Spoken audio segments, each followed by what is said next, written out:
پروردگار بحروں بر،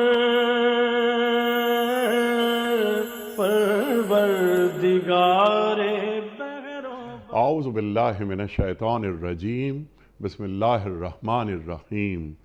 ان اللہ وملائکتہ یصلون علی النبی یا ایہا الذین آمنوا صلوا علیہ وسلموا تسلیما۔ اللہم صلی علی سیدنا و نبینا و شفیعنا و مولانا محمد وعلی آل محمد وبارک وسلم۔ محترم خواتین و حضرات، السلام علیکم۔ پیام صبح کے ساتھ ایک بار پھر حاضر میں ہوں آپ کا میزبان انیق احمد۔ قرآن کریم کی مختلف آیات پر روزانہ گفتگو ہوتی ہے۔ ملک کے جید علماء سے سیکھتے ہیں کہ قرآن کریم ہم سے کیا مخاطبت کر رہا ہے اور کس کس انداز سے ہمیں روشنی فراہم کرتا ہے، ہدایت ملتی ہے، رحمت ملتی ہے۔ آج کی آیت میں بھی ہدایت اور رحمت کی بات ہے۔ ہم وہ بھی سیکھیں گے اپنے معزز مہمان سے کہ قرآن ہدایت کسے کہتا ہے اور قرآن رحمت کیسے بنتا ہے۔ خواتین و حضرات، یہ سلسلہ الحمدللہ جاری ہے کہ قرآن کو سکھانے کے لیے ملک کے جید ممتاز علماء تشریف لاتے ہیں اور قرآن سے ہمیں قریب کر دیتے ہیں۔ آج سورہ اعراف کی آیت نمبر 52 کے حوالے سے ہم بات کروائیں گے اپنے ملک کے ایک ممتاز عالم دین سے۔ اللہ فرما رہا ہے کہ ہم ان لوگوں کے پاس ایک ایسی کتاب لے آئے ہیں جس کو ہم نے علم کی بنیاد پر مفصل بنایا ہے۔ ظاہر قرآن کریم کی بات ہو رہی ہے، علم کی بنیاد پر مفصل۔ اب قرآن علم کسے کہتا ہے؟ مفصل تفصیلات۔ کیا قرآن کریم تمام کائنات کا احاطہ کرتا ہے؟ کیا قرآن انسان کو انسان سے زیادہ جانتا ہے، انسان کی نفسیات سے واقف ہے؟ الا یعلم من خلق، اللہ تعالیٰ قرآن کریم میں فرماتا ہے کہ کیا وہی نہیں جانے گا جس نے پیدا کیا؟ خواتین و حضرات، یہاں بہت ساری باتیں انشاءاللہ سوالات میں اٹھائیں گے۔ پھر اللہ فرماتا ہے کہ اور جو ایمان لانے والوں کے لیے ہدایت بھی ہے اور رحمت بھی۔ یہ قرآن اہل ایمان کے لیے ہدایت بھی ہے اور رحمت بھی۔ جو لوگ ایمان نہیں لا سکے اب تک، کیا قرآن ان کے لیے ہدایت نہیں ہے؟ کیا ان کے لیے رحمت نہیں ہے؟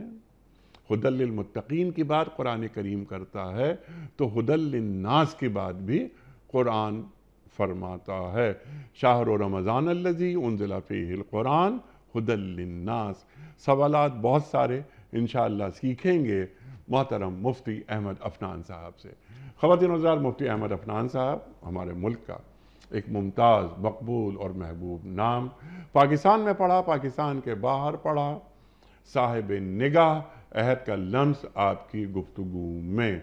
اسلامک جورسپروڈنس، شریعہ، بڑا کام ہے آپ کا، فارغ التحصیل ہیں آپ جامعۃ الرشید سے۔ مفتی احمد عفنان صاحب کو خوش آمدید کہتے ہوئے پروگرام کا آغاز اللہ تعالیٰ کے بابرکت نام سے سورہ اعراف اور آیت نمبر 52 اعوذ باللہ من الشیطان الرجیم، بسم اللہ الرحمن الرحیم۔ وَلَقَدْ جِئْنَاهُمْ بِكِتَابٍ فَصَّلْنَاهُ عَلَىٰ عِلْمٍ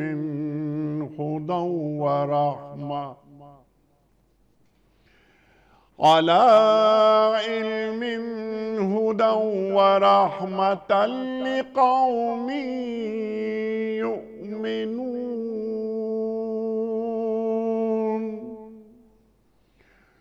عَلَىٰ عِلْمٍ هُدًى وَرَحْمَةً لِقَوْمٍ يُؤْمِنُونَ۔ صدق اللہ العظیم۔ سورہ اعراف آیت نمبر 52۔ ہم ان لوگوں کے پاس ایک ایسی کتاب لے آئے ہیں جن کو ہم نے علم کی بنیاد پر مفصل بنایا ہے اور جو ایمان لانے والوں کے لیے ہدایت اور رحمت ہے۔ خواتین و حضرات، محترم احمد عفنان صاحب کی خدمت میں اس سے پہلے کہ ہم رکھیں آج کے پروگرام کے حوالے سے پہلا سوال، کل کے پوچھے گئے سوال کا درست جواب اور آج کا سوال آپ کی خدمت میں۔ کل کا سوال ہمارا یہ تھا کہ امیر المومنین حضرت ابوبکر صدیق رضی اللہ تعالیٰ عنہ نے اپنے گھر کا سارا سامان کس غزوے میں پیش کیا تھا؟ درست جواب غزوہ تبوک میں۔ آج کا سوال نوٹ فرما لیجئے، خطیب الانبیاء کس نبی کا لقب ہے؟ حضرت یحییٰ علیہ السلام کا، یا حضرت موسیٰ علیہ السلام کا، یا حضرت شعیب علیہ السلام کا؟ جو درست جواب آپ سمجھتے ہوں روانہ فرمائیے۔ ہمارے فون نمبرز ہیں 009221345270009۔ ہمارا دوسرا فون نمبر ہے 009221343000980۔ ہمارا ای میل ایڈریس ps@dunyatv.tv، ہمارا SMS کا نمبر 3031 اور ہمارا واٹس ایپ کا نمبر ہے 00923282509194۔ حضرت ارشاد فرمائیے، چھوٹی سی آیت ہے۔ ایک ایسی کتاب ہم لائے ہیں جو علم کی بنیاد پر مفصل ہے۔ کتاب سے مراد یقیناً قرآن کریم ہے۔ سوال ایک ذہن میں یہ بھی آتا ہے کہ سورہ اعراف مکی صورت ہے، نازل ہو رہی ہے، کتابی شکل میں ابھی نہیں آئی، لیکن اللہ تعالیٰ یہاں کتاب بیان کر رہا ہے۔ ارشاد فرمائیے۔ بسم اللہ الرحمن الرحیم، والصلاة والسلام علی نبینا محمد وآلہ وصحبہ اجمعین، رب یسر ولا تعسر وتمم بالخیر وبک نستعین۔ قرآن پر آدمی جب بھی بات کرتا ہے، بڑے عرصہ ہو گیا 20-25 سال بات کرتے ہوئے، لیکن بلا مبالغہ ہمیشہ اپنی کم مائیگی کا احساس ہوتا ہے، اور ایک آدمی تھوڑا سا لرزہ طاری ہوتا ہے کہ اللہ کی کتاب کا حق پتہ نہیں ہم سے ادا ہوگا نہیں ہوگا۔ تو بس ڈرتے ڈرتے دعا کرتے ہوئے کچھ بات عرض کرتے ہیں، جو صحیح ہو گیا وہ اللہ کی طرف سے، جو غلط ہو گیا وہ ہماری طرف سے۔ دیکھیں، ایک تو بڑا ضروری جو میں ہر دفعہ عرض کرتا ہوں، آیت کا پس منظر بڑا ضروری ہے، کانٹیکسٹ، شان نزول اور ورود، اور پیچھے سے کیا بات چل رہی ہے۔ پیچھے سے بات جو چل رہی ہے وہ ساری وہ اصحاب الاعراف کی چل رہی ہے، اور جہنم کا منظر، جنت کا منظر، اور پھر اللہ تعالیٰ نے یہ کہا کہ انہوں نے لہو و لعب اور کھیل تماشا دین کو بنایا، اور اپنی انٹرٹینمنٹ، اپنی خواہشات، اپنی لسٹ کی وجہ سے اس دین کا انکار کرتے ہیں جو اللہ تعالیٰ نے اتنا سمجھایا شروع میں سورہ اعراف سے۔ اب آگے یہ بات آ رہی ہے کہ اللہ تعالیٰ اپنے عذر تام کر رہے ہیں کہ اہل مکہ جو ہیں، مشرکین مکہ، ان کو اللہ تعالیٰ نے کیا کسر چھوڑی، ہر چیز تو سمجھائی ان کو، اور سمجھانے کی انتہا کر دی، پھر بھی یہ نہیں مان رہے۔ اس سمجھانے میں جو سب سے قوی چیز ہے وہ ہے اللہ تعالیٰ کی کتاب۔ اب آئے وَلَقَدْ جِئْنَاهُمْ بِكِتَابٍ۔ اب یہ ولقد کے یہ لوگ انکار کرتے چلے آتے ہیں، انکار کر رہے ہیں، اس کے باوجود کہ ہم نے تو ایک بڑی زبردست کتاب ان کو دی ہے، پھر بھی انکار کریں۔ وَلَقَدْ جِئْنَاهُمْ بِكِتَابٍ، یقیناً ہم نے ان کو ایسی کتاب ہم لے کے آئے ان کے پاس، فَصَّلْنَاهُ عَلَىٰ عِلْمٍ، جس کو ہم نے کھول کھول کر بیان کیا ہے اپنی طرف سے، جانتے ہوئے کہ مخلوق کے فائدے کی چیز کیا ہے۔ یہ فَصَّلْنَاهُ کا دوسرا معنی جو امام قرطبی نے کیا، وہ معنی یہ ہے کہ اس قرآن کو ہم نے تجرید سے بیان کیا ہے، جتنی ضرورت تھی آہستہ آہستہ بیان کیا ہے۔ ہدن، ہدایت بھی ہے ان کے لیے، رحمت بھی ہے، جو مانے گا رحمتوں میں نہا جائے گا، لقوم یؤمنون، ان لوگوں کے لیے جو ایمان لاتے ہیں۔ تو اب یہ جو آپ نے سوال فرمایا کہ یہاں پر کتاب کیوں کہا گیا، ایک علمی سوال ہے، تو دیکھیں کتاب کا ایک معنی تو جو ہم سمجھتے ہیں کہ یہ کتاب ہے، عربی میں کتاب جو ہے وہ مکتوب کے معنی میں ہوتا ہے، جس کو لکھا جائے، خط کو بھی کتاب کہہ دیتے ہیں، جو لکھا ہو۔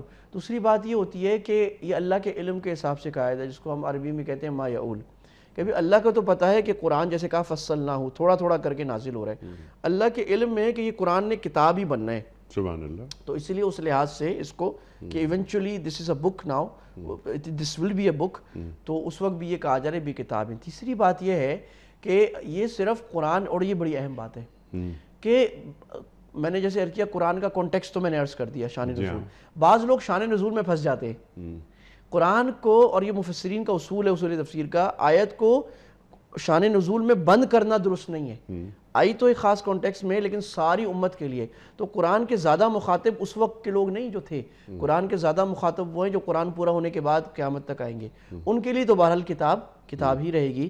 تو وَلَقَدْ جِئْنَاهُمْ، پھر جِئْنَا میں نا ہے نا، کہ ایک تو میں تمہیں سمجھا رہا ہوں، اور سمجھانے والا کون ہے؟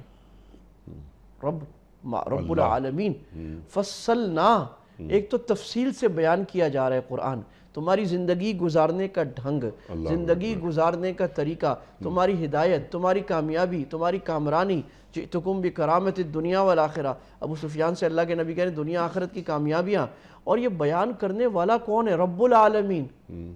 فصلنا ہو، اللہ نے اس کو ہو پھر انسسٹ ہے اس آیت کو، اس قرآن کو اس اللہ نے تفصیل سے بیان کیا ہے. پھر علم کے ساتھ، یعنی ایسے نہیں کہ الٹ پلٹ جو بات آئی کر دی، وہ بڑا علم اور پکے ٹھوس علم کی بنیاد پر ہے قرآن میں جو بھی بات ہے.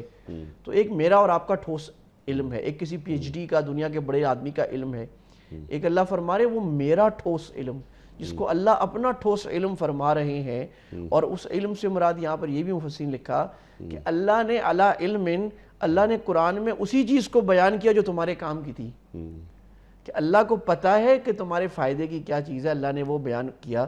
اس کے ساتھ دوسری آیت میں لا لیں، اللہ قرآن میں کہتے ہیں وَنَزَّلْنَا عَلَيْكَ الْكِتَابَ تِبْيَانًا لِكُلِّ شَيْءٍ، اللہ نے قرآن بیان کیا جس نے ہر چیز کو بیان کر دیا. تو سوال یہ ہوتا ہے قرآن نے ہر چیز کو تو بیان نہیں کیا، قرآن نے فزکس، کیمسٹری اور جیولوجی کے بہت سارے چیزیں تو بیان نہیں کی، اصول ایک بات کر دی. اور جو ہم چیزیں کھاتے ہیں قرآن نے پیناڈول پینسٹان کو تو بیان نہیں کیا. تو ہر چیز تو قرآن میں نہیں ہے. تو جواب یہ ہوتا ہے، مفسرین نے کہا ہر چیز جو انسانوں کے نفع اور ہدایت کے لیے ضروری تھی وہ قرآن نے بیان کر دی، وہ کوئی چیز نہیں چھوڑی. تو فصلناہ علی علم ہدی، اللہ کہتے ہیں تمہاری ہدایت کے لیے تمہیں نہ تورات، نہ انجیل، نہ کسی اور موٹیویشنل سپیکر، نہ کسی اور انسان کی طرف جانے کی ضرورت ہے.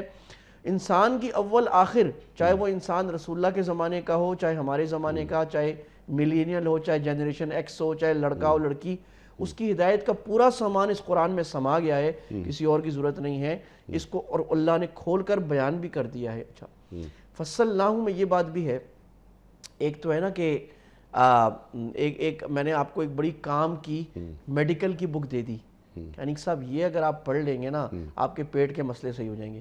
لیکن مسئلہ یہ اس کو پڑھنے کے لیے ڈاکٹر چاہیے آپ کو. ٹھیک ہے. تو اللہ کہہ رہے ہیں میں نے صرف قرآن دیا نہیں ہے، میں نے قرآن کی تفصیل بیان کرنے سمجھانے کا پورا انتظام بھی کر کے دیا ہے. سبحان اللہ. اور قرآن امام شاطبی نے لکھا ہے، عجیب بات لکھی ہے کہ قرآن جو ہے نا اس کا ایک، یعنی دنیا میں جو آدمی کتاب لکھتا ہے نا اپنے آڈینس سمجھ کے لکھتا ہے کہ یہ میں کتاب لکھ رہا ہوں، ہم لوگ بھی لکھتے ہیں، آپ کا بھی ماشاءاللہ بڑا وسیع مطالعہ ہے ماشاءاللہ، کہ بھی وہ کتاب ہمیں بتاؤ یہ کتاب اس لیول کے لوگوں کے لیے، یہ اس لیول کے لوگوں کے لیے. قرآن ہر لیول کے لوگوں کے لیے. اب ہر لیول کا آدمی کیسے سمجھے گا؟ تو امام علامہ شاطبی رحمہ اللہ نے لکھا ہے، اللہ ان کو جزائے خیر دے، امت کے جو علماء اور اکابر اسلاف انہوں جو کنٹریبیوشن کیا، یہ ایک اور تفصیل ہے کہ اللہ نے اس پوری تاریخ میں ایسے لوگ پیدا کیے ہیں جو ہر زمانے کے لحاظ سے قرآن کی تفصیل کو، اللہ کی مراد کو واضح کرتے رہتے ہیں. علامہ شاطبی نے لکھا کہ قرآن ہر انسان کے لیول پر اس کو مخاطب کرتا ہے. جو بالکل دیہاتی جاہل گوار جس کو ABCD بھی نہیں آتی، الف با بھی نہیں آتی نا، اس کو بھی قرآن ہدایت دیتا ہے. اس کو آسمان کی، زمین کی، اونٹ کی، جانور کی، پہاڑ کی، کھیتی کی، دانے کی مثال بیان کرتا ہے، وہ بھی سمجھتا ہے. لیکن یہی مثال یہ جو سائنٹسٹ ہوگا یا کوئی آدمی پہاڑوں کا ماہر ہوگا جیولوجی کا، یا یہ جو اللہ نے اینیملز کی مثال دی کوئی بایولوجی میں پروفیسر ہوگا، اس کو یہی آیت اور انداز سے سمجھائے گی، بہت ڈیپ چلی جائے گی عام آدمی کو. تو فصلناہ، اللہ کہتے ہیں ہر لیول پر میں نے تفصیل بیان کی ہے، جاہل، عالم اور دنیا میں جتنے علم ہیں ہر علم کو قرآن الگ کھول کے بیان کرتا ہے.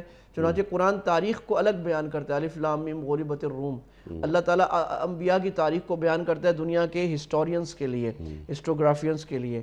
اللہ تعالیٰ اشارے فرماتے ہیں پرندوں میں اور جانوروں میں عجیب مخلوقات، تو جو بایولوجی کے ماہر ہیں، زولوجی کے، وہ ان کو اس میں آتا ہے. اللہ تعالیٰ ستاروں اور آسمان اور کہکشاؤں اور یونیورس کی جو amazing trillions and trillions of galaxies ہیں اس کو اللہ بیان فرماتے ہیں. تو وہ اللہ تعالیٰ بیان کرتے ہیں جو یونیورس کے ایسٹرونومی کے ایکسپرٹس ہیں اور اس میں فوکس کرتے ہیں ان کو. تو عجیب بات ہے سبحان اللہ کہ قرآن عالم جاہل اور جس فن کا عالم ہے، اور دنیا میں جتنے فن اور جتنے علم اور جتنی سائنسز ڈیولپ ہوتی جائیں گی ہزاروں، ان میں سے ہر سائنس کے ماہر کو قرآن کوئی نہ کوئی ہدایت اس کے حوالے سے دے گا۔ ایک بڑا دلچسپ واقعہ یاد ہے مجھے، ارشاد۔ دیکھیں قرآن کی جو رموز شعری ہے نا، جی قافیہ سجع، یہ قرآن کے اعجاز کی سب سے بنیادی چیز ہے۔ یعنی قرآن از اے میریکل، میریکل کا مطلب جو مافوق الفطرت ہو، اور میریکل اور اعجاز کا مطلب ہے جو کسی کو عاجز کر دے۔ تو ہمیں پتہ ہے کہ قرآن کا سجع ایسا تھا کہ جتنے عرب کے شاعر تھے، جب انہوں نے سنا تو وہ سارے دم بھر کے بیٹھ گئے، اور انہوں نے کہا یہ ہمارے عظیم شعر اس کا مقابلہ نہیں کر سکتا۔ اور ایک شاعر جو ہے نا وہ مان نہیں رہا تھا، اس نے اپنا کلام، سب نے ساتھ لوگوں نے بڑا کلام بیت اللہ پہ لٹکایا ہوا تھا، سب نے انا آتیناک الکوثر فصلی لربک وانحر ان شانئک هو الابتر، اس پہ اپنا کلام اتار دیا۔ ایک اتار نہیں رہا تھا، اس کی بیٹی نے کہا ابا اتار دے، آپ کا کلام اس کے قابل نہیں ہے۔ تو ڈاکٹر حمید اللہ صاحب ایک بڑے ہمارے بزرگوں میں گزرے ہیں، فرانس میں ہوتے تھے، اور بڑا انہوں نے ماشاءاللہ سیرت پر کام اور حجیت حدیث پر فرانس کی لائبریریوں سے کام کیا ہے۔ تو وہ لکھتے ہیں کہ ایک مرتبہ ایک بندہ میرے پاس آتا تھا فرینچ، وہ موسیقی کا بڑا ماہر تھا، اللہ اکبر۔ تو اس کو میوزیشین تھا، گانے گاتا تھا، بہت ماہر تھا۔ تو اس کو میں نے کبھی قرآن سنایا تو بڑا انٹرسٹ ہو گیا، تو میرے سے آ کے قرآن، وہ کہتے تھے مجھے سکھاؤ، مجھے اپنی جو میوزیشین میں فائدہ ہوتا ہے اس کی میوزک کے آرٹ میں۔ کہہ رہے وہ مسلمان ہو گیا اللہ۔ تو میں نے اس کو بولا اب مجھے بتاؤ تمہارے مسلمان، کہتا ہے یہ جو ردم ہے نا قرآن کا، دس از سم تھنگ سپر نیچرل، یہ انسان کر نہیں سکتا۔ کہ اذا زلزلت الارض زلزالہا، اس پر دو عرابی مسلمان ہو گئے تھے، دو دیہاتی، اذا جب زمین دہلائی جائے گی اس کا دہلایا جانا، کہ یہ جو مبالغے کا انداز ہے، وَأَخْرَجَتِ الْأَرْضُ أَثْقَالَهَا وَقَالَ الْإِنسَانُ مَا لَهَا يَوْمَئِذٍ تُحَدِّثُ أَخْبَارَهَا بِأَنَّ رَبَّكَ أَوْحَى لَهَا يَوْمَئِذٍ يَصْدُرُ النَّاسُ أَشْتَاتًا لِيَرَوْا وَالشَّمْسِ وَضُحَاهَا وَالْقَمَرِ إِذَا تَلَاهَا وَالضُّحَى وَاللَّيْلِ إِذَا سَجَى مَا وَدَّعَكَ رَبُّكَ وَمَا قَلَى وَلَلْآخِرَةُ خَيْرٌ لَكَ مِنَ الْأُولَى۔ اب یہ ایسا سجا ہے کہ جس کو عربی اور ردم کی ذرا شبت ہوگی وہ ڈھیر دھڑام نیچے گر جائے گا۔ ایک مثال ہے۔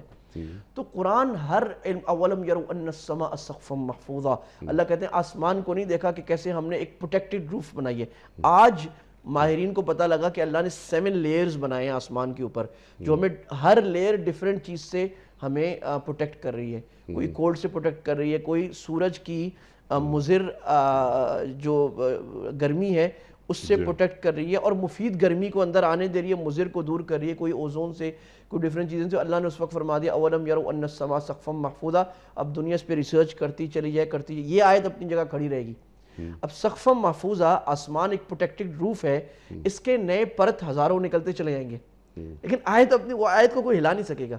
اللہ نے تخلیق کے مراحل بیان کیے، کوئی ہزاروں پی ایچ ڈی ہو گئے، لگے رہے کہ پہلے نطفہ، پھر علقہ، پھر مضغہ، لگے رہے، وہ آیت وہیں کھڑی ہے۔ یہ معنی ہے فصلناہ، جتنے شبہات لوگوں کو دین پہ آئیں گے، جتنے اعتراضات آئیں گے، ان سب کا جواب قرآن میں ہی موجود ہے۔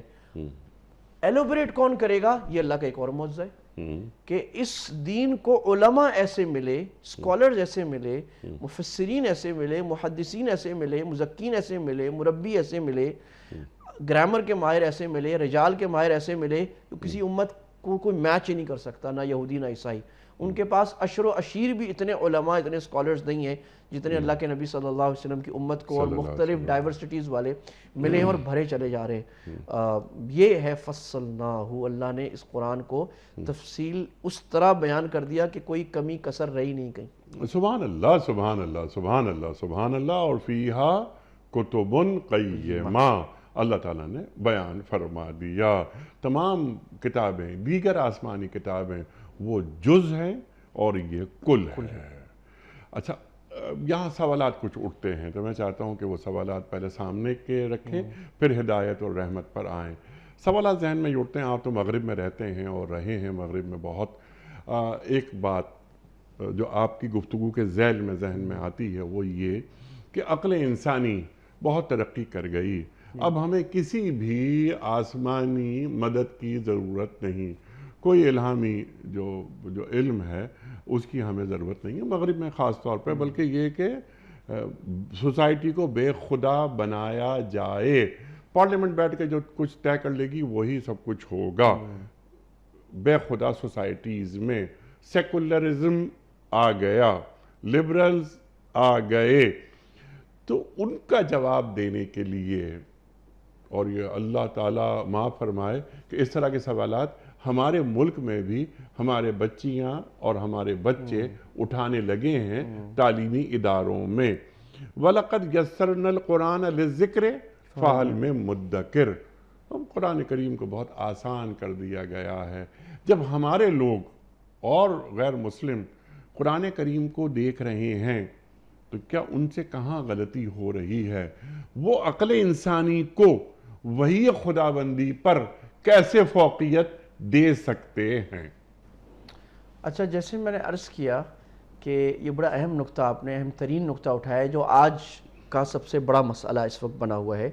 اور لوگ سمجھتے ہیں کہ صرف یہ امریکہ یا یورپ میں بنا ہوا ہے. یہ ہمارے ملکوں میں جیسے آپ نے فرمایا, یہاں کی جو ہماری ایلیٹ یونیورسٹیز ہیں وہاں بچے بچیاں ہمارے بچے بچیاں ہیں, لیکن وہ ان کو گمراہ کیا جا رہا ہے اور وہ گمراہ ہو رہے ہیں. اور اس کی دو وجوہات ہیں. ایک تو گمراہی کا جو پروپیگنڈا ہے وہ بڑا اسٹرانگ ہے, اور شاید ہم وہ ڈیفنس نہیں دے پا رہے جو دینا چاہیے تھا, جو فریضہ ادا کرنا چاہیے تھا. دیکھیں, اس کی ساری بیسز یہ جو آج کا جو لبرلزم ہے اور سیکولرزم ہے, اس کی ساری بیسس قرآن نے بیان کی ہوئی ہیں. Nothing new. میں نے کہا نا کوئی چیز نئی نہیں ہے, قرآن کے اندر ہی سب کچھ جواب ہے.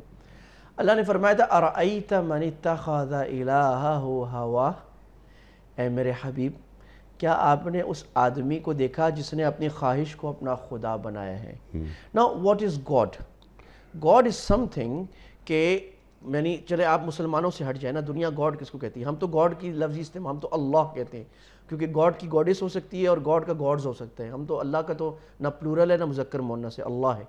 لیکن دنیا گاڈ اس کو کہتی ہے کہ سپرفیشل تھنگ جس کی میں بغیر لاجک سمجھے اس کی بات مانوں, دیٹس گاڈ. اچھا, اگر انسان اپنی خواہش کی بات مان رہا ہے تو وہ یہ نہیں سوچ رہا کہ اس کے کانسیکوینسز کیا ہیں, تو that's liberalism.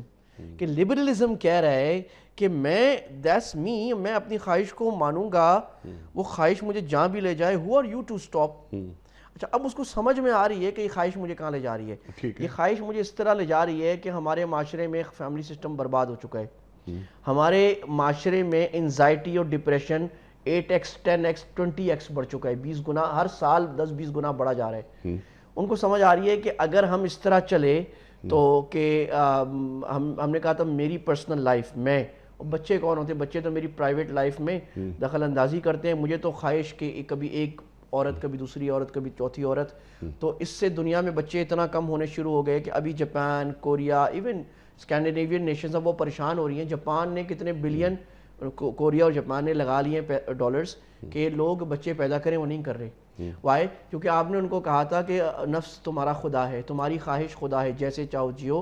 Now you can't backtrack it, کیونکہ آپ جب تک اس اصول کا حل نہیں کریں گے کہ بھائی جان یہ آپ اللہ کی امانت ہے, بیوی بچے تو آپ کو کرنے نسل انسانی کو بڑھانے کے لیے, آپ اس کے بغیر نہیں, اور ان کی تربیت کرنی ہے اچھے انسان, وہ آپ کو کر نہیں سکتے. اچھا, عقل کو خدا بنایا, تو عقل کو خدا بنانے کی جسٹیفیکیشن کیا ہے؟ میں کہتا ہوں میری عقل میری خدا ہے, یعنی عقل جو مجھے کہے گی میں مانوں گا. تو یہاں سوال ہوگا کہ ہو سیز. تو اب یہ تھوڑی فلسفی میں بہت پہلا سبق عرض کر رہا ہوں, لیکن چلیں ہمارے سننے والے بڑے سمجھدار لوگ ہوتے ہیں ماشاءاللہ, مجھے پتہ لگتا رہتا ہے پیام صبح کے. تو بات یہ ہے کہ کسی چیز کی اپروول کوئی اور کرتا ہے. مثلا آپ یہاں پر پیام صبح میں ماشاءاللہ ایک بڑا مرتبہ رکھتے ہیں, آپ کو مرتبہ کسی نے دیا ہے, آپ خود اپنے آپ کو مرتبہ نہیں دے سکتے. تو اگر میں کہتا ہوں عقل میرا خدا ہے اور میں عقل کی ہر بات مانوں گا, تو سوال یہ ہے کہ یہ آپ کو کس نے بتایا؟ تو میں بولوں گا مجھے عقل نے بتایا. تو دیٹس دور, دیٹس سائیکل. اور یہ فلسفی میں پہلی فیلسی ہے کہ میں نے طے کیا کہ میں بڑا ہوں, یا میں کہہ رہا ہوں کہ میں صحیح کہہ رہا ہوں. یہ کہ بھائی میں کہہ رہا ہوں, آپ کہہ کون ہیں؟ میں صحیح کہہ رہا ہوں. آپ نے کہا کیسے؟ میں کہہ رہا ہوں نا. تو لوگ بولتے بے وقوف آدمی, بھائی تم صحیح کہہ رہے ہو کہتے تو کوئی ریفرنس لے کے آؤ نا. تو ہو سیز میں پھنس جاتا ہے. لہٰذا اب کیا ہو رہا ہے, اب now they are going to LGBT. اب ان کو پتہ لگ رہا ہے کہ مرد کا ملاپ, عورت کا ملاپ, جانوروں کا ملاپ, اس سے نسل انسانی مزید برباد ہو جائے گی. اس کے کانسیکوینسز اتنے بھیانک ہیں کہ دنیا سے انسانیت ختم ہو جائے گی, کیونکہ بچے نہیں پیدا ہوں گے نا. اس unnatural. But they are not seeing their consequences کہ اس کا نتیجہ کیا نکلے گا، کیونکہ انہوں نے اپنی خواہش کو خدا بنایا. تو میں نے جو تعریف عرض کی، خدا کی تعریف ہوتی ہے کہ آدمی نتائج سے بے پرواہ ہو کر اس کی ہر بات مانے. تو لبرلزم یہی کم کر رہا ہے. اور وہ تمہاری تہذیب آپ اپنے خنجر سے خودکشی کرے گی، وہ شعر کی تصحیح کر دی ہے، اس میں ہم آپ کے شاگرد ہیں. تو شاخ نازک پہ بنے گا آشیانہ ناپائیدار ہوگا. تو اب یہ ناپائیدار آشیانہ ان کو خود برباد کیے جا رہا ہے. لیکن جو آپ نے سوال کیا اس وقت، جیسے میں نے ایک بڑی بنیادی بات فلسفے کی عرض کی کہ ہم نے ایتھیزم کو، ایگنوسٹکس کو، سیکولرزم کو قرآن سے جواب کیسے دینا ہے لاجک کے بیس پہ، یہ ہمارے علماء داعین کے ذمے ہیں امت کے. ایسے دائی ہمیں اب زیادہ چاہیے جو یہ بات کریں اور ہمارے نوجوانوں کو سمجھائیں ان کی زبان میں. اور یہ ضروری ہے.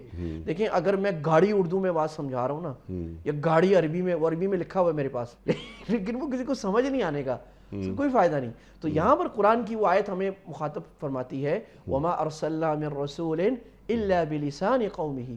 جو بھی نبی اللہ نے بھیجا اپنی قوم کی زبان میں. تو in the language they understand, in the philosophy they understand, on the ground they understand. لوگوں سمجھائیں. یہ تو آگے کے معاملات ہیں نا، جو سوالات اٹھا رہے ہیں ہمارے بچے یا جو ویسٹ اٹھا رہا ہے، تو کیا ہم ان سوالات کو سمجھنے کی اہلیت بھی رکھتے ہیں؟ اب یہ بڑا تلخ سوال آپ نے اٹھایا ہے، اور یہ میرا ایک کام بھی ہے کیونکہ میں 1-2 سال سے کریکولم ڈیولپمنٹ میں انوالو ہوں، میرا زیادہ کام. تو اس میں ہم یہی دیکھتے ہیں کہ اگر میں سوال کروں کہ ہمارے ہاں جو جن لوگوں کو تیار کیا جا رہا ہے امت کی خدمت کے لیے، کیا وہ یہ سوال سمجھ بھی سکتے ہیں، تو بڑا قابل افسوس نتیجہ آئے گا کہ نہیں، سوال ہی نہیں سمجھ سکتے. اور وہ یہ سمجھتے ہی نہیں ہے کہ یہ مسئلہ کیا ہے اور اس وقت نوجوان کیوں گمراہ ہو رہے ہیں. اور اگر وہ ظاہر، اچھا دوسری بات، وہ سوال ایک تو انگلش میں اکثر نہیں ٹھیک ہے، نہیں وہ اچھا نہ بھی اردو میں بھی ہوں، تو ہمارے جو علماء ہیں، ہماری جو کلرجی ہے، اس کے لیے ضروری ہے کہ وہ کئی زبانوں کو جانیں. لیکن آج انہیں یہ بات مان لینی چاہیے کہ انگریزی زبان کا جاننا ناگزیر ہو گیا ہے. اس کے بغیر نہیں چلتا، اس کے بغیر آپ سروائیو بھی نہیں کر سکتے. اسی طرح جو فلسفی ہمارے یہاں مدرسوں میں پڑھائی جا رہی تھی، ہم خود پڑھتے تھے، وہ 600 سال پہلے کی کتاب تھی. ٹھیک ہے، اوکے، فلسفی کی پرنسپلز وہی ہیں، لیکن وہ پڑھ کر کوئی رتی کا فائدہ نہیں ہوتا تھا. ٹھیک ہے، اپنے علم کو تازہ رکھنا پڑتا ہے. لیکن میرا یہ تو آپ نے بہت اچھی بات ہے کہ میں آپ سے مکمل اتفاق کرتا ہوں. سوال میرا یہ ہے کہ جو آپ نے بات فرمائی، جو گفتگو آپ فرما رہے تھے، اللہ تعالیٰ، میں نے قرآن کریم کی ایک آیت پڑھی تھی کہ اللہ یعلم من خلق، کہ اللہ ہی نہیں جانے گا جس نے پیدا کیا. یعنی مخلوقات عالم کے مسائل اللہ سے زیادہ کوئی نہیں جان سکتا.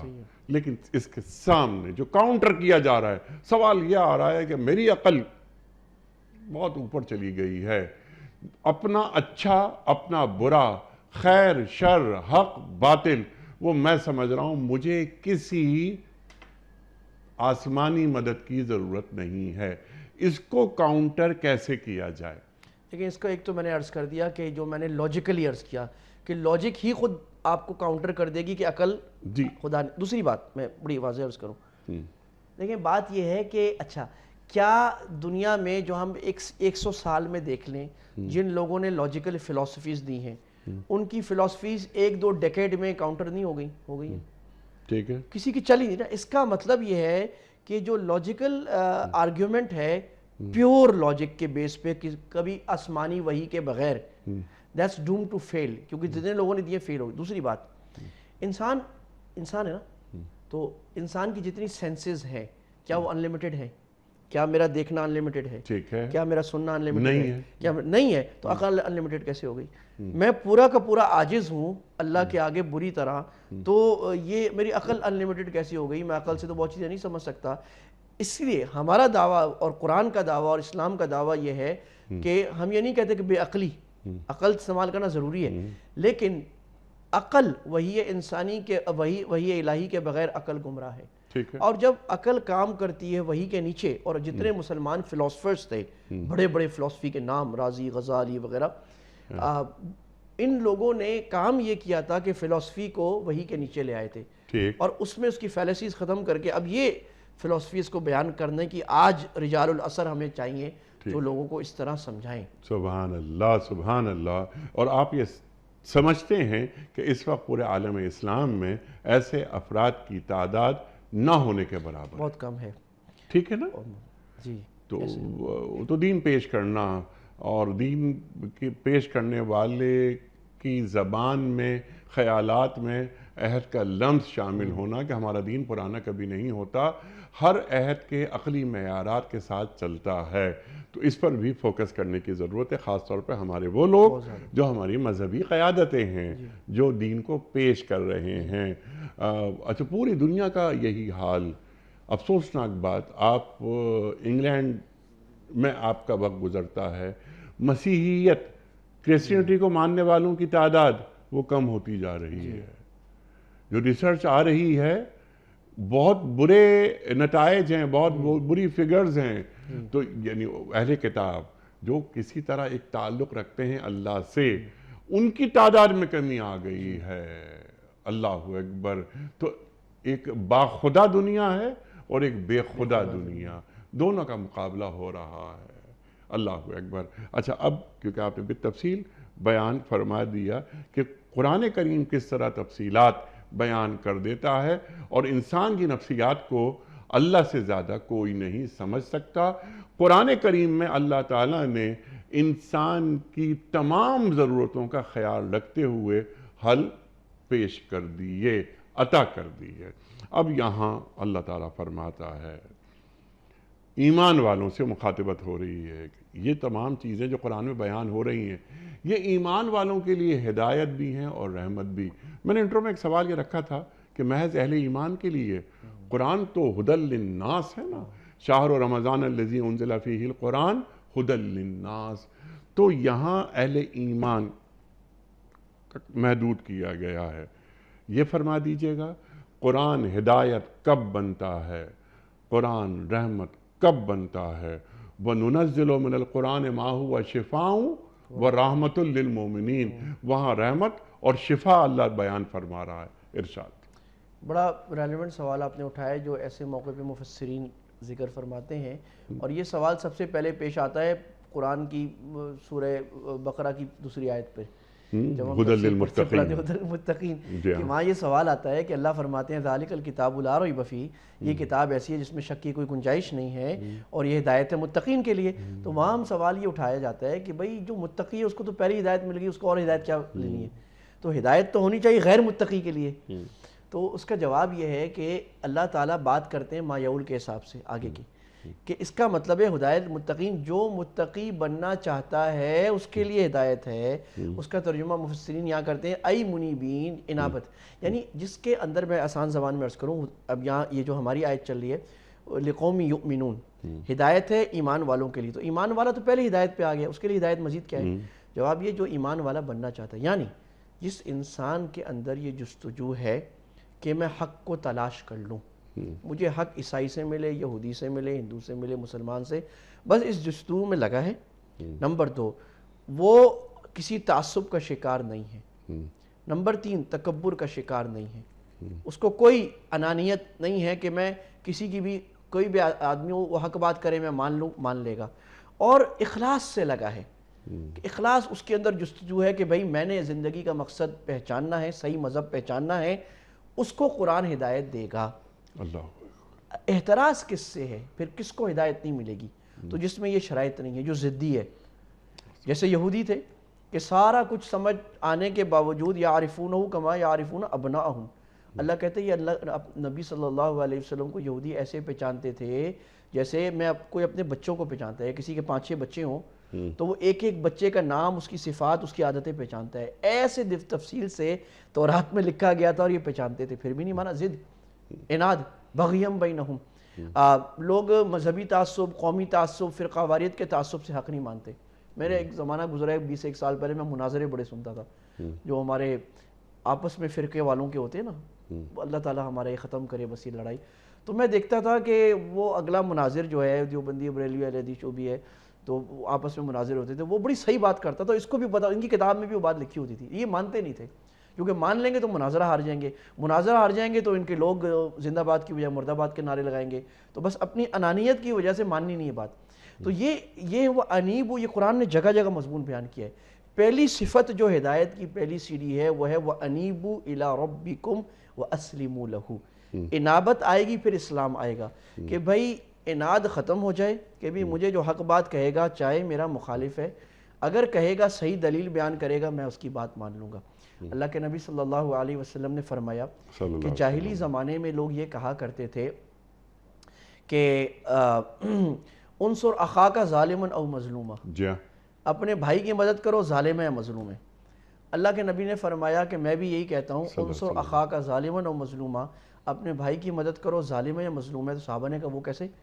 یعنی یا رسول اللہ ہمارا بھائی مظلوم ہے تو اس کی مدد کریں، ظالم ہے تو کیسے مدد کریں؟ آپ نے فرمایا ظالم ہے تو ایسے مدد کرو اس کا ہاتھ روکو کہ بھائی آپ میرے بھائی ہو، میرے قبیلے کے آدمی ہو، میرے جماعت کے آدمی ہو، لیکن بھائی جان یہ آپ غلطی کر رہے ہو، یہ حق نہیں ہے۔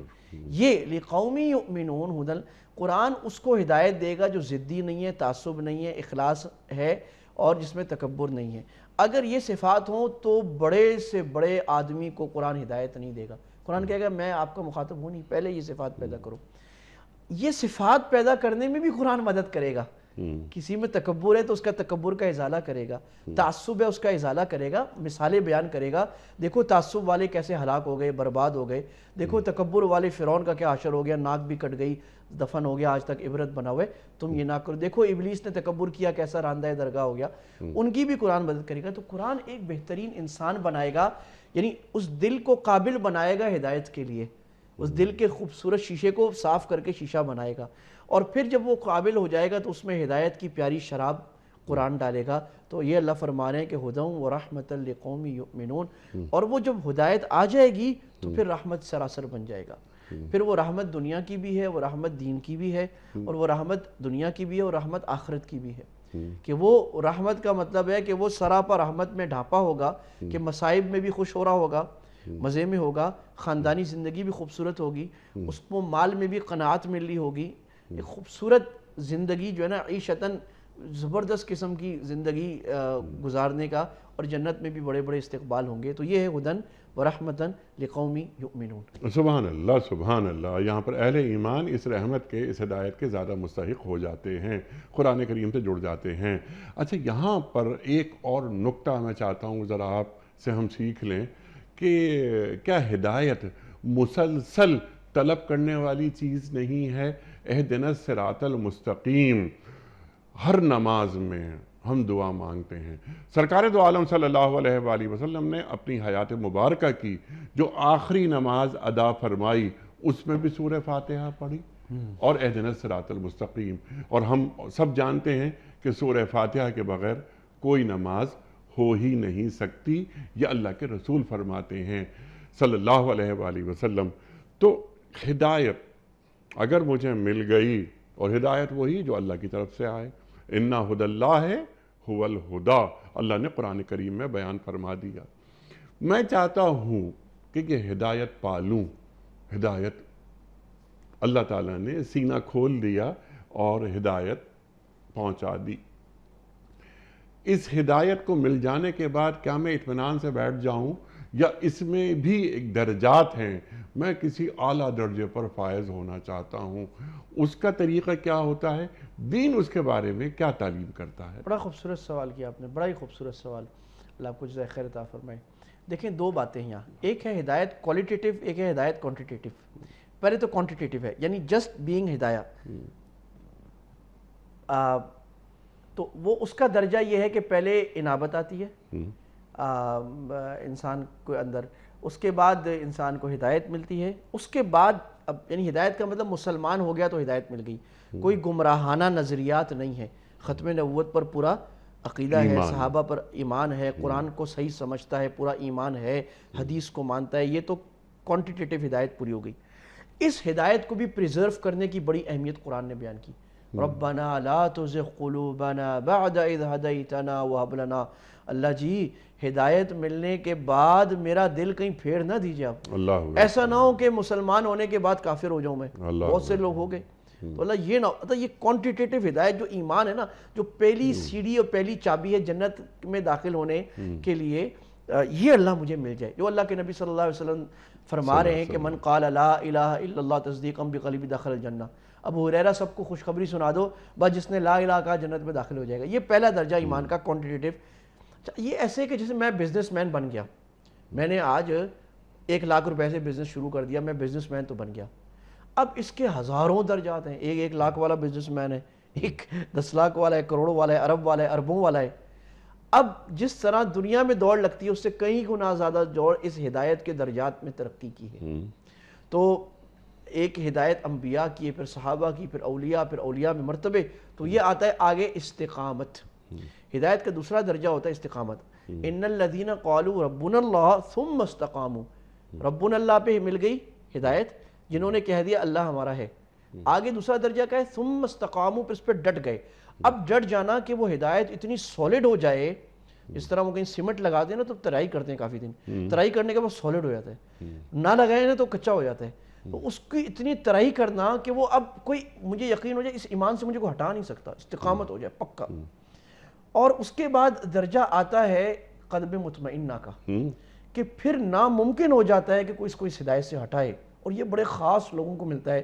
ہم دعا کر لیتے ہیں اللہ ہمیں عطا فرمائے کہ وہ اللہ قیامت میں فرمائیں گے یا ایھا النفس المطمئنہ ارجعی الی ربک راضیۃ مرضیہ. اب سوال یہ ہے کہ ہدایت اس منزل تک پہنچا کیسے جاتا ہے؟ ٹولز کیا ہیں؟ ٹولز اعمال ہیں. جب ہدایت آ گئی تو چنانچہ یہ جو بحث چلتی ہے نا کہ ایمان کمپلیکس ہے کیا ہے, تو امام بخاری رحمہ اللہ تعالیٰ نے کتاب الایمان شروع میں رکھا ہے. تو وہ کہتے ہیں کہ ایمان بڑھتا ہے راستے سے تکلیف ہٹانے سے, ایمان بڑھتا ہے نماز سے, ایمان بڑھتا ہے, امام بخاری کہتے ہیں کہ حدیث میں آئے, وہ حدیثوں کا کہ اچھا کلمہ بولنے سے. تو جتنے بھی اعمال ہیں, رسول اللہ کی سنتیں ہیں, جتنے اعمال بڑھیں گی اتنی ہدایت بڑھتی چلی جائے گی, جتنے اعمال کم ہوں گے اتنی ہدایت کم ہوتی چلی جائے گی. اس حساب سے جیسے جنت والوں کے ہزاروں لاکھوں درجے ہیں, اور ایک درجے کا اتنا فرق ہے جنت میں کہ جتنا جیسے ہم ستاروں کو دیکھتے ہیں تو جنت کے ایک لیول سے دوسرے لیول کا فرق اتنا ہے, اور یہ ہزاروں لیول ہے, 70,000 تو ہیں. تو ہدایت کے بھی اتنے ہی درجے ہیں. اب یہ دوڑ میری ساری زندگی لگی ہو, جس طرح اللہ فرما رہے ہیں وَسَارِعُوا إِلَىٰ مَغْفِرَةٍ, اللہ اکبر, ریس لگاؤ اللہ کی مغفرت کی. سابقوا, دوڑ لگاؤ. بھائی انیق صاحب نے آج اتنے نفل پڑھے, میں اتنا, انیق صاحب نے اتنا خیرات کی, میں اتنا کروں گی, ان کے اخلاق اتنے اچھے ہیں, میرے سے اور اچھے ہو جائیں. دوڑ لگاؤ ہدایت کی طرف. کیوں؟ یہ ہدایت کی طرف دوڑ جو ہے وہ جنت عرضها كعرض السماء والارض, یہ دراصل دوڑ ہے اس جنت کی طرف جس کی صرف چوڑائی آسمان و زمین سے زیادہ ہے.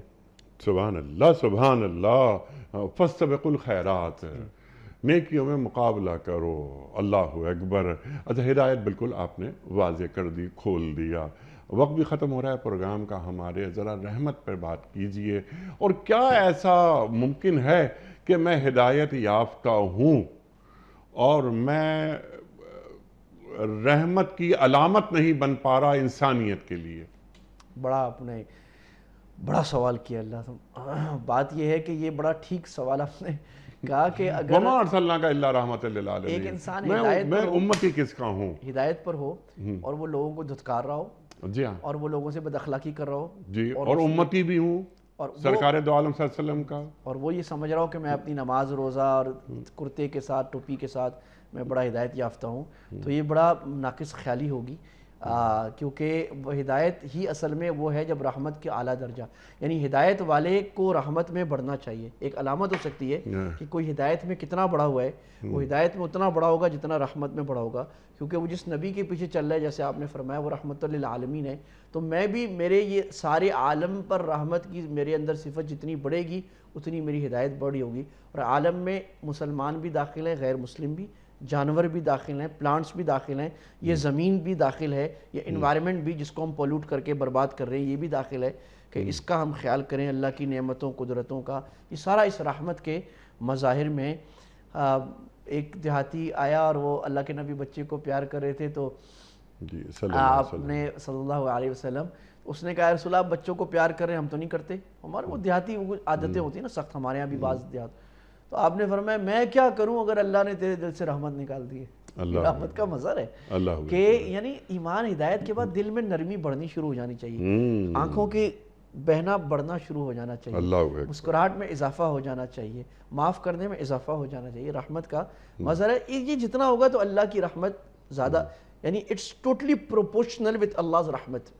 کیسے؟ حدیث, اور یہ حدیث اس کو ہم کہتے ہیں مسلسل بالاولیہ. سفیان ثوری سے لے کر آج تک جو محدثین حدیث پڑھاتے ہیں پہلی حدیث یہ پڑھاتے ہیں, الرحمون یرحمہم الرحمن ارحموا من فی الارض یرحمکم من فی السماء، اللہ اکبر، رحمت کرنے والوں پر رحمان رحمت کرتا ہے، تم زمین والوں پر رحمت کرو، عرش والا تم پر رحمت کرے گا۔ اگر میں زمین والوں پہ رحمت نہیں کر رہا تو میں ہدایت یافتہ کیسے ہوں؟ تو وہ تو آسمان والے کی رحمت کا مستحق ہی میں نہیں ہو رہا۔ اچھا، جو ہدایت یافتہ ہو گیا اور وہ رحمت کے اظہار کا مظہر بن گیا، کیا اس کو خوف اور حزن ہو سکتا ہے؟ دیکھیں، خوف اور حزن دو قسم کا ہے۔ ایک ہے طبی، تو کسی بھی چیز پر جانے پہ طبی ہوتا ہے، جو اللہ کے نبی کو بھی ابراہیم علیہ السلام نے بیٹے کے جانے پر طبی ہوا تھا۔ ایک خوف حزن وہ ہوتا ہے کہ اپنے عاقبت کا اندیشہ کہ بھئی میں غلط کام کر رہا ہوں، پتہ نہیں میرا کیا بنے گا، یہ نہیں ہوگا اس کو۔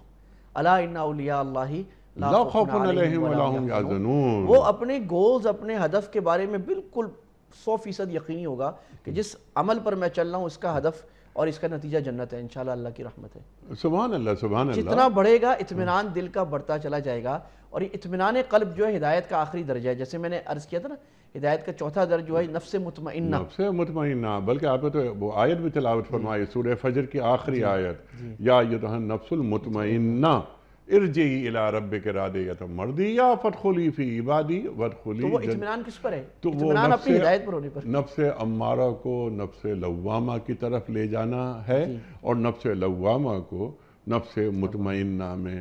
اچھا، یہ نفس مطمئنہ کا حصول زندگی میں ہو جاتا ہے؟ بالکل ہو جاتا ہے، زندگی ہو جاتا ہے، لیکن یہ کس کو ہوا ہے کس کو نہیں ہوا یہ ہمارے کہنے کی بات نہیں ہے، یہ تو اللہ اور بندے کا معاملہ ہے۔ اس کا نفس نفس مطمئنہ لیکن اس کے حصول کی کوششیں جاری رکھنی چاہیے۔ مفتی صاحب، آخری سوال جو ہر پروگرام میں ہم کرتے ہیں، لاسٹ منٹ جاری ہیں، آج ہم نے قرآن کریم کی اس آیت، یعنی سورہ اعراف کی آیت نمبر 52 سے کیا سیکھا؟ بڑی اہم بات۔ ایک بات تو یہ کہ قرآن سے تعلق، جو ہمارا پورا پیام صبح کا سال سال کا جی ہاں، موضوع ہے، بالکل، کہ بھائی قرآن سے تعلق نہیں ہے تو نہ ایمان سے تعلق ہے، نہ ہدایت سے۔ ہدایت کامل کیا، ہدایت سٹینڈرڈ درجے پر بھی ہو ہی نہیں سکتی جب تک آپ کا قرآن سے تعلق یہ ہے۔ آپ ہزار اچھے قصے سننے، کہانیاں سننے، بالکل اچھے ہوں گے بزرگوں کے، قرآن جئناہم بکتاب، صحیح ہدایت کو جو بیان کرے گی، پکا علم بغیر شک کے، صحیح ہدایت، تفصیل، رحمت، وہ قرآن ہی بنے گی۔ تو میں اپنے دوستوں سے، بہنوں سے، سب سے کہوں گا قرآن کو اپنی زندگی میں روز کوئی ترجمہ پڑھیں، کسی درس قرآن میں بیٹھیں، کسی قرآن کی class on line of line لیں، قرآن نہ توڑیں۔ نمبر 2، جو اللہ نے کہا کہ جو ہمارے قرآن کی دعوت دینے والے حضرات ہیں، ہمارے اہل علم حضرات، ہمارے دائی، ان کے ذمے ہیں کہ وہ اپنے علم کو زمانے سے ریلیونٹ کریں اور قرآن کو اس طرح بیان کریں کہ سننے والوں کو لگے کہ یہ ہمارے مسائل حل کر رہا ہے اور ہمارے شبہات دور کر رہا ہے۔ فصلناہ، خوب کھول کر قرآن بیان ہمارے سوالات کا جواب کر کے ہمیں وافی شافی سمجھا رہا ہے۔ ٹھیک، سبحان اللہ، سبحان اللہ۔ لکھنے والے اس لحاظ سے قرآن کو لکھیں، دور حاضر کے مطابق لکھیں۔ سبحان اللہ، سبحان اللہ۔ اور خاص طور پہ علماء کی یہ ذمہ داری ہے، جس طرح آپ نے فرمایا کہ جو معاشرے کے عقلی معیارات ہیں ان کے مطابق دین کو پیش کریں، تاکہ خاص طور پہ ہماری یوتھ، خاص طور پہ ہماری یوتھ اور جو بڑی یونیورسٹیز کے جو بچے بچیاں آپ کے پاس یقیناً تشریف لاتے ہوں گے، وہ بھی ان کے سوالات کو سنیں اور انہیں لاجواب نہ کریں، انہیں قائل کریں، انہیں بتائیں کہ یہ دین مکمل ہے۔ اور ہم، کوئی سوال ہو بیٹا تمہارے ذہن میں، اگر کوئی سوال ہو بیٹی تمہارے ذہن میں تو سوال کرو، ہمارا دین مکمل ہے۔ انفس و آفاق کے ہر مسئلے کا حل ہمارا دین عطا کرتا ہے اور قیامت تک عطا کرتا رہے گا۔ تو دین پیش کرنے والا، اس کا تو مقام بہت بلند ہے۔ العلماء ورثۃ الانبیاء، علماء تو انبیاء کے وارث ہیں۔ اللہ اکبر، اللہ اکبر۔ هل يستوي الذین یعلمون والذین لا یعلمون، اور صاحبان علم اور جو جاہل ہیں دونوں برابر کیسے ہو سکتے ہیں؟ اللہ نے کتنا بڑا مقام ہمارے علماء کو دیا، لیکن بس وہ دین کو پیش کیا جائے، حکیمانہ انداز میں بات دل میں اتار دی جائے، اللہ کی مدد خود حاصل ہو جاتی ہے۔ مفتی صاحب میں آپ کا بڑا ممنون، بڑا شکر گزار، آپ تشریف لائے۔ خواتین و حضرات، ہمارے علماء کو اللہ سلامت رکھے، تشریف لاتے ہیں اور قرآن کریم کا علم ہم تک پہنچاتے ہیں، دور دور تک ہمارے معزز علماء کی بات جاتی ہے۔ الحمدللہ کروڑوں افراد سنتے ہیں اور سیکھتے ہیں، سمجھتے ہیں، عمل کرتے ہیں اور دین کے پیغام کو آگے بڑھاتے ہیں۔ کوئز، کل کا سوال ہمارا یہ تھا کہ امیر المومنین حضرت ابوبکر صدیق رضی اللہ تعالی عنہ نے اپنے گھر کا سارا سامان کس غزوے میں پیش کیا تھا؟ غزوہ تبوک میں۔ آج کا سوال نوٹ فرما لیجئے، خطیب الانبیاء کس نبی کا لقب ہے؟ حضرت یحییٰ علیہ السلام کا، یا حضرت موسیٰ علیہ السلام کا، یا حضرت شعیب علیہ السلام کا؟ جو درست جواب آپ سمجھتے ہوں روانہ فرمائیے۔ ہمارے فون نمبرز ہیں 0092213452709۔ ہمارا دوسرا فون نمبر ہے 0092213450980۔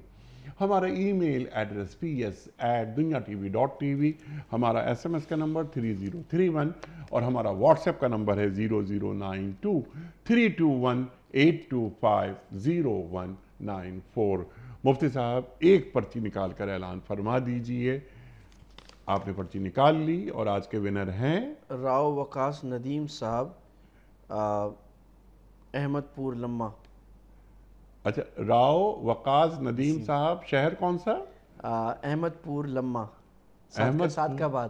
آپ کی خدمت میں دنیا ٹی وی کی جانب سے دینی کتب پر مشتمل گفٹ ہیمپر آپ کے گھر بذریعہ کوریئر روانہ کیا جا رہا ہے۔ آپ کو بہت بہت مبارک ہو۔ پیام صبح کا اختتام ہوتا ہے روزانہ ایک قول پر، اور وہ قول ہوتا ہے صاحب نہج البلاغہ امیر المومنین حضرت علی مرتضیٰ کرم اللہ وجہہ کا۔ آپ فرماتے ہیں، جس شخص میں حیا نہیں ہوتی اس میں خیر و خوبی نہیں ہوتی۔ جس شخص میں حیا نہیں ہوتی اس میں خیر و خوبی نہیں ہوتی۔ اللہ اکبر۔ اپنے میزبان انیق احمد کو کل تک کے لیے اجازت دیجیے۔